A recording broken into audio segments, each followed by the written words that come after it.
When Hunter was born, he was pretty much diagnosed from birth with a hearing loss. He had the newborn hearing test, and it came back as refer, I think twice in the hospital.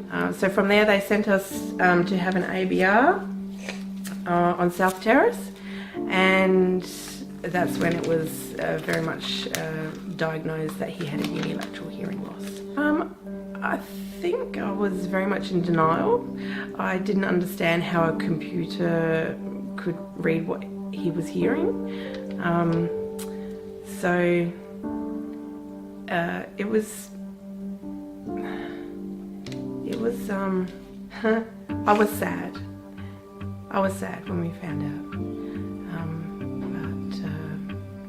But again, I didn't know what it would meant for him, and I didn't understand, really. So we wanted Hunter to hear, and we wanted him to speak as much as possible as we could. Again, it depended on, you know, how he was going to go, but that was the path that we wanted to choose first. We were contacted by 3 different agencies, and they all came to our house to talk to us about what they could do to support us with Hunter's hearing loss. And it really was not a question as to who we were going to go with. We knew that the Cora Barclay were the ones for us. By the time he was about 2, we could see that he really wasn't making the right sounds. Everyone was baffled. Even his ENT couldn't really understand, and everyone kept saying, he'll be fine, when he's ready, he'll start talking. Chris came back from a conference one day, and she had met another therapist who had sounded like another child who was very similar to Hunter, and she was so excited, and she said this little boy had a cleft palate, and when it was repaired he was able to talk. And she said, I wonder if that's what Hunter's got.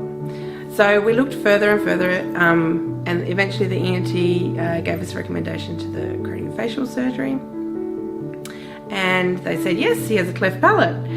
So the therapist and I was just crying, and I'm like, you're amazing, and yeah, so finally we had some direction to go with. And so yeah, 3 months to the day after surgery, Hunter came into our bedroom in the morning, and he had this funny little smile on his face, and he came up to me and he said, Daddy, Daddy, Daddy. And I said, oh, I just couldn't believe it. And I said to him, wow, you better go around and tell that to Daddy. So he walked around to the other side of the bed, and he said, Daddy, Daddy, Daddy. And George just started crying, and it was lovely. So it was really nice after that.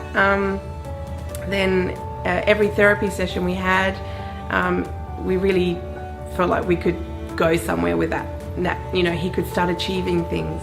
He could actually start making, articulating the proper sounds. Hunter's 6.5 now, and just last year, at the end of last year, he was given the all clear from his speech therapist that he didn't need any more speech therapy, and he is up there with his, you know, peer level.